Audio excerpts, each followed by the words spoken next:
Il vivait dans une petite maison en bois, à la lisière d'un village que les cartes avaient oublié. On l'appelait le peintre du vent, car nul ne comprenait ce qu'il peignait. Ses toiles n'étaient que des lignes, des courbes, des sentiers flottants traversant des paysages vides. Des chemins qui ne menaient nulle part. Mais lui les voyait. Chaque matin, il sortait avec son chevalet, son pinceau et une toile vierge. Il restait là, immobile, les yeux plissés vers l'horizon comme s'il lisait quelque chose que les autres ne pouvaient percevoir. Puis il peignait. Lentement. Avec une précision presque religieuse. Les gens du village disaient qu'il avait perdu la raison. On murmurait que sa femme avait disparu depuis longtemps et qu'il peignait pour ne pas sombrer. Mais ce n'était pas tout à fait vrai. Il ne peignait pas pour fuir. Il peignait pour chercher. Car ces chemins invisibles, il ne les inventait pas. Il les découvrait. Il racontait, à qui voulait bien l'écouter, c'est-à-dire personne, que ces lignes floues guidaient les âmes égarées. Que certains chemins menaient à des souvenirs perdus. D'autres à des vérités enfouies. Et un seul, menait à elles. Mais personne ne le croyait.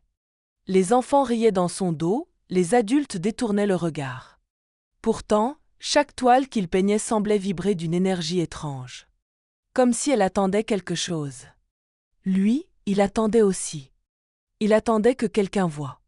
Un jour, il recouvrit entièrement la façade de sa maison d'un immense chemin sinueux, comme un cri peint à même le bois.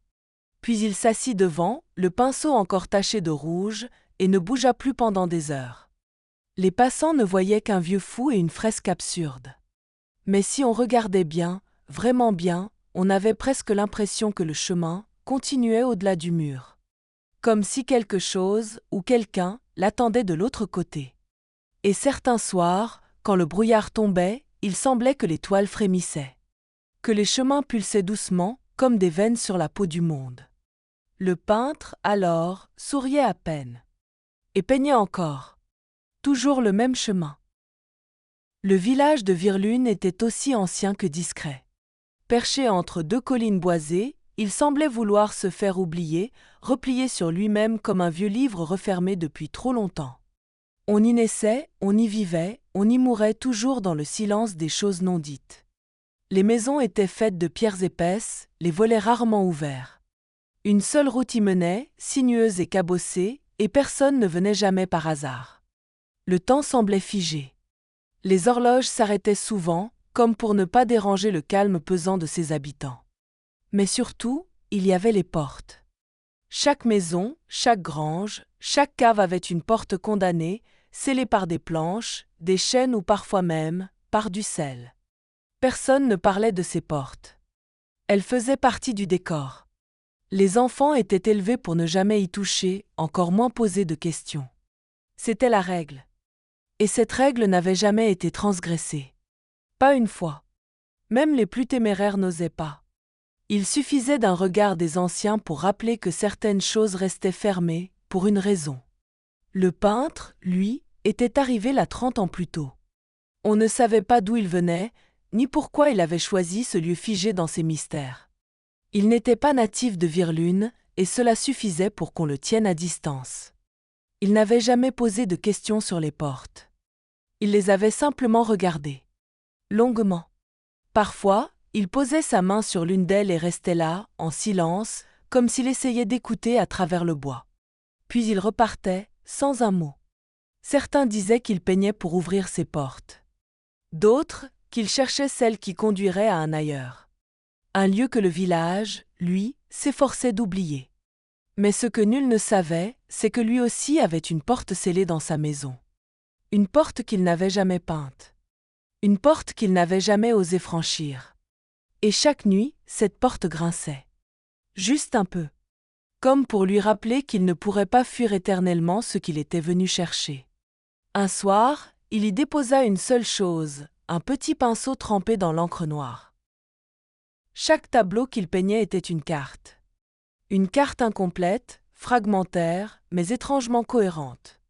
Courbes serpentines, embranchements minuscules, carrefours perdus dans le vide. Il les plaçait sur ses toiles avec la rigueur d'un architecte mystique. À première vue, cela ressemblait à des gribouillis. Mais plus on les observait, plus on sentait qu'il conduisait quelque part. Le peintre affirmait qu'il ne choisissait jamais les chemins, ce sont eux qui apparaissaient. Parfois, il se réveillait en pleine nuit, comme arraché d'un rêve, et posait les premières lignes sans même allumer la lumière. À d'autres moments, il s'arrêtait net en pleine rue, sortait un carnet usé de sa poche et dessinait un embranchement, un détour, un virage. Comme s'il captait des choses que personne d'autre ne percevait. Au fil des années, sa maison était devenue un véritable labyrinthe de toiles. Chaque mur, chaque meuble, chaque recoin était recouvert de fragments de chemin. Certains tracés semblaient se répondre d'une toile à l'autre. D'autres disparaissaient brusquement, comme si le reste du chemin s'était effacé du monde. Mais lui se souvenait de chaque ligne. Il parlait parfois seul, devant ses œuvres, murmurant des noms, des lieux, des phrases incomplètes. Il écrivait des mots au dos des toiles, vers la lumière d'Olane, le pont sous l'eau, marche 13 fois et tourne. Des énigmes? Des coordonnées? Des souvenirs? Nul ne savait. Le village, lui, avait cessé de s'intéresser. On le laissait à ses fantaisies, à son obsession. Même les enfants s'étaient lassés de ses murmures. Il devenait invisible. Et pourtant, une chose persistait. Chaque personne qui entrait dans sa maison, facteur, vendeur ou simple curieux, en ressortait troublé. Incapable d'expliquer pourquoi, ni ce qu'elle avait vu. Une gêne subtile, une tension dans la poitrine, comme si les toiles vous regardaient. Ou pire, comme si elles vous reconnaissaient. Un jour, le peintre reçut la visite d'un vieil homme qu'il ne connaissait pas. Il portait une veste militaire élimée, une canne sculptée d'un symbole oublié. Il ne dit pas un mot. Il observa 3 toiles, en toucha une du doigt, puis déclara d'une voix rauque. « Ce chemin, il est vrai. » Et il repartit, sans plus d'explication. Depuis ce jour, le peintre redoubla d'efforts. Ses pinceaux trempaient dans des couleurs qu'il fabriquait lui-même, pigments extraits de plantes rares, de pierres pilées, de cendres d'arbres morts. Parfois même, d'encre qu'il disait mélanger à ses propres larmes. Il travaillait jour et nuit, traçant, recouvrant, effaçant, recommençant. Il ne cherchait plus seulement à peindre, il cherchait à révéler. À reconstituer une carte complète. Une carte qui, il en était désormais certain, existait bel et bien quelque part. Certains chemins semblaient mener à l'intérieur du village. D'autres, au-delà des collines. Mais quelques-uns pointaient directement vers des endroits précis. Comme sa cave. Ou la porte condamnée au fond de son couloir. Celle qui, chaque nuit, grinçait un peu plus fort.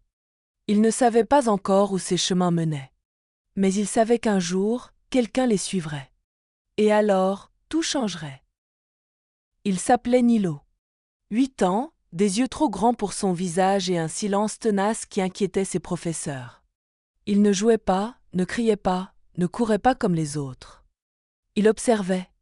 Toujours un peu à l'écart, toujours ailleurs. C'est un jour de pluie que Nilo aperçut le peintre pour la première fois. Il le vit tracer une ligne rouge au sol, qui serpentait entre les flaques, avant de disparaître derrière un muret. Les adultes passaient à côté sans la remarquer. Mais Nilo, lui, la vit briller. Il suivit la trace. Pas à pas lentement. Comme s'il obéissait à un appel ancien.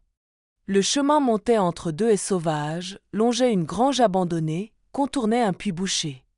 À chaque détour, Nilo croyait l'avoir perdue.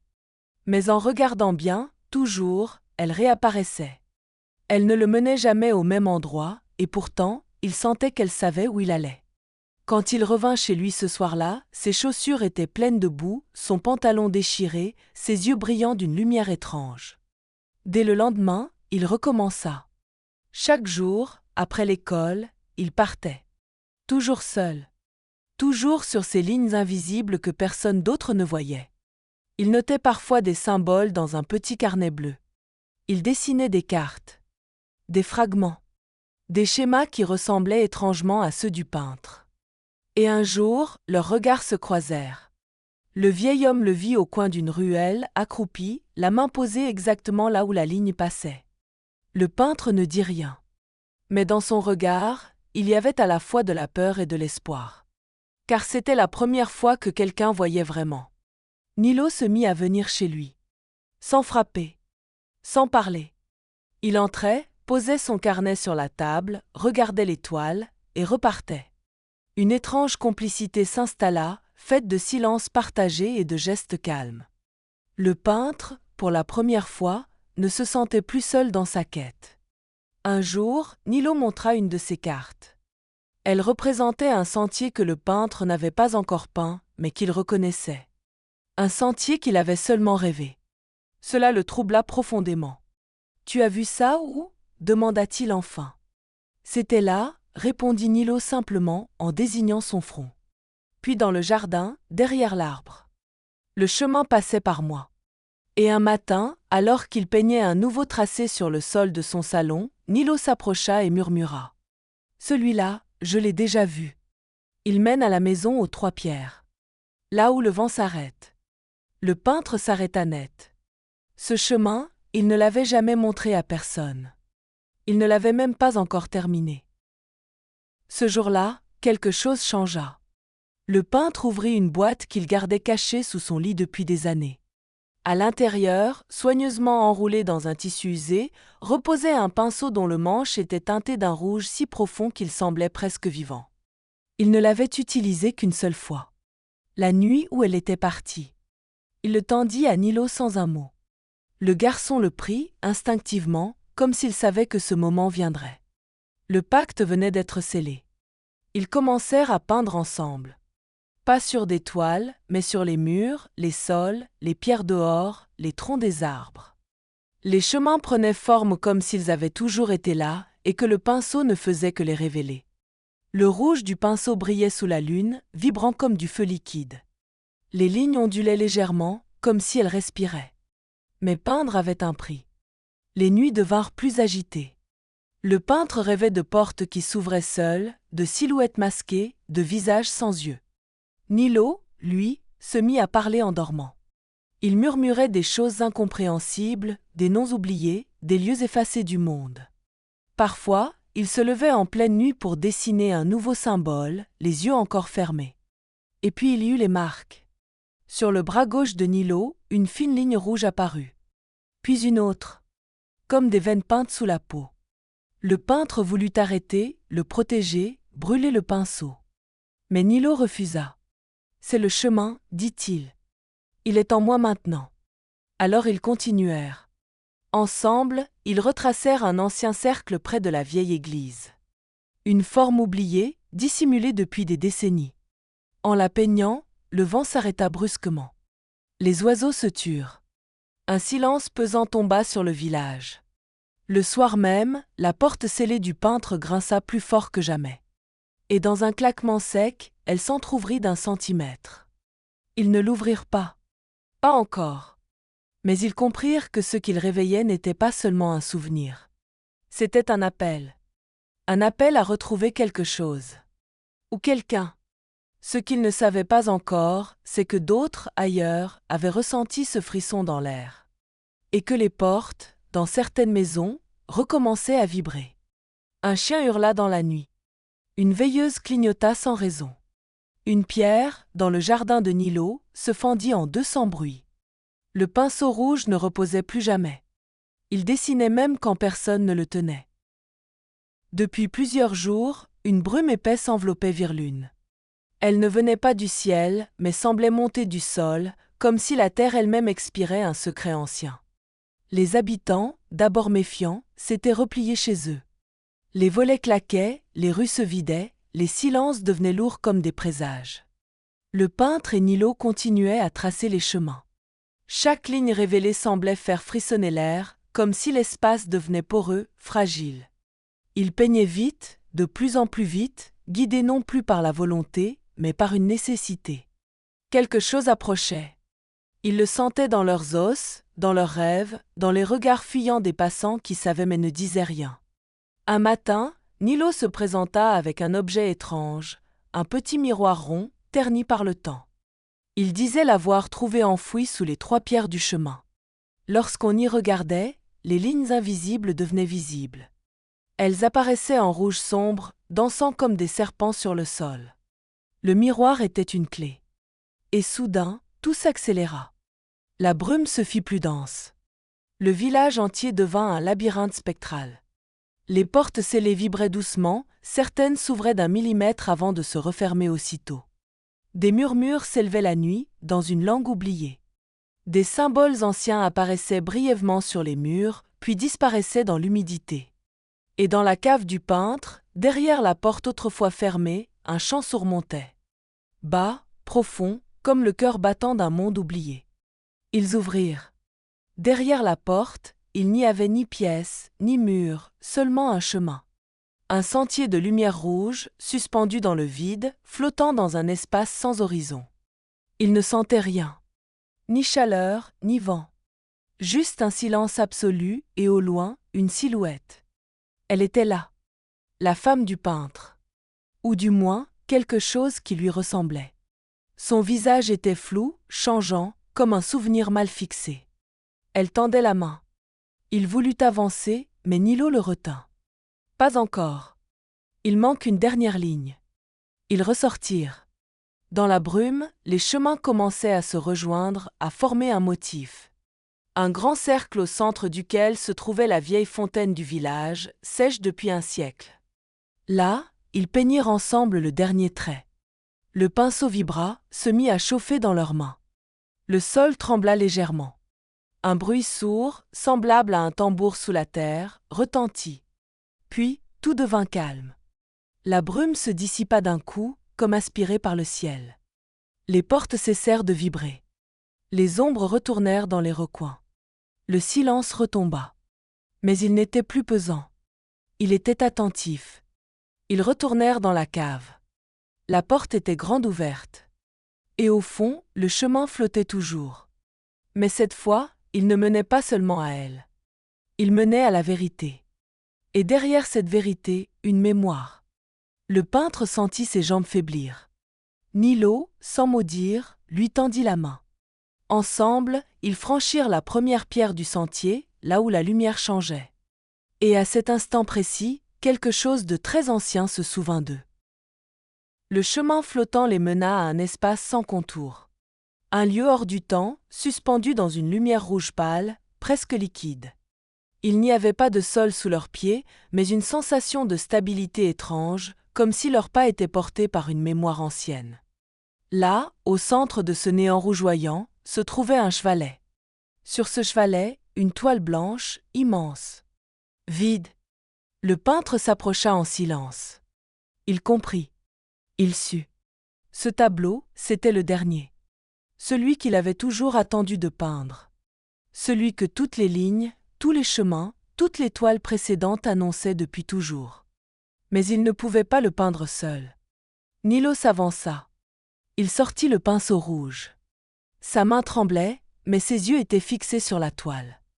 D'un geste lent, il traça la première ligne, droite, nette, profonde. À ce moment précis, le peintre vit, dans le reflet de la toile, un fragment de souvenir. Un éclat de voix. Un rire. Une silhouette dans un champ. C'était elle. Pas comme dans ses rêves flous. Réelle. Chaque trait ajouté révélait une scène, un morceau d'histoire, un passage oublié. Des visages, des lieux, des choix. Des douleurs enfouies. Des vérités refoulées. Des fragments de sa vie et de celle des autres. Ils peignirent ensemble. Nilo guidait. Le peintre suivait. Ou peut-être était-ce l'inverse. Le pinceau ne tremblait plus. Il glissait sur la toile avec une aisance surnaturelle. Comme si chaque mouvement ouvrait une porte, non pas vers un lieu, mais vers une mémoire collective, un noyau d'émotions brutes que le monde avait oublié. Et alors, quelque chose se produisit. Le tableau se mit à respirer. Lentement. Profondément. Il vibrait. Il palpitait. Il contenait tout, les chemins, les visages, les portes, la brume, la douleur, la joie, la perte, l'attente. C'était un cœur peint, battant au milieu du néant. Et plus il peignait, plus il comprenait. Chaque ligne dessinée effaçait une peur. Chaque forme révélée dissipait une douleur. La toile devenait un miroir d'âme, une carte du pardon, une œuvre vivante. Le peintre ne pleurait plus de chagrin, mais de reconnaissance. De libération. Il tomba à genoux. Des larmes coulaient sur ses joues. Pas de tristesse. Pas de peur. Mais de plénitude. Il murmura. Je n'ai jamais voulu la retrouver. Je voulais comprendre pourquoi elle était partie. Et la toile répondit. Un dernier coup de pinceau. Nilo le traça doucement, comme une caresse. Alors la lumière changea.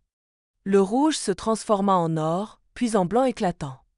Le chemin disparut. Le chevalet aussi. Il ne restait plus que la toile suspendue dans le vide.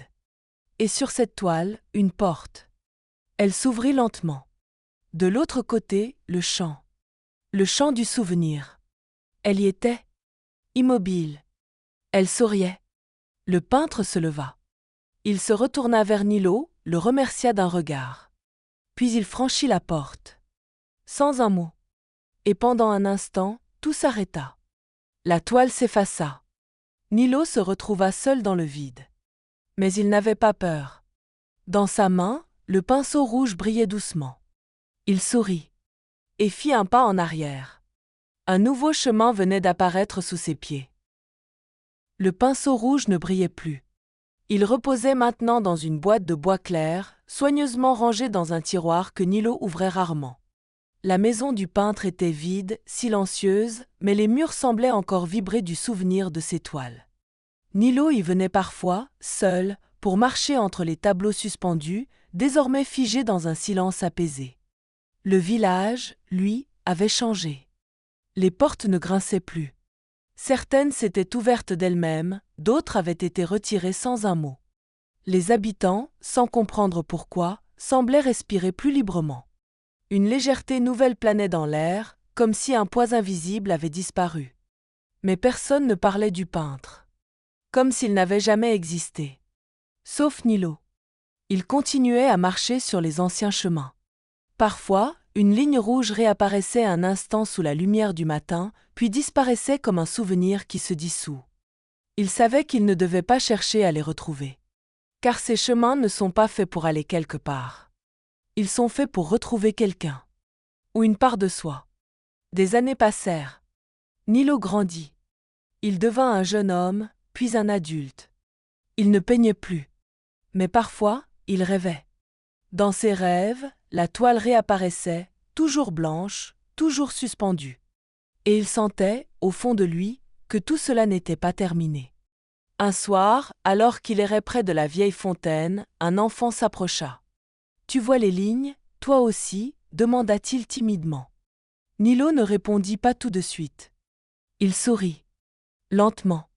Comme on sourit à une vérité qu'on connaît depuis toujours. Il s'agenouilla, posa la main sur la pierre. « Viens. Je vais te montrer ce que personne ne voit. » Et au moment où l'enfant approcha, une fine lueur rouge réapparut. Faible. Tremblante. Mais bien réelle.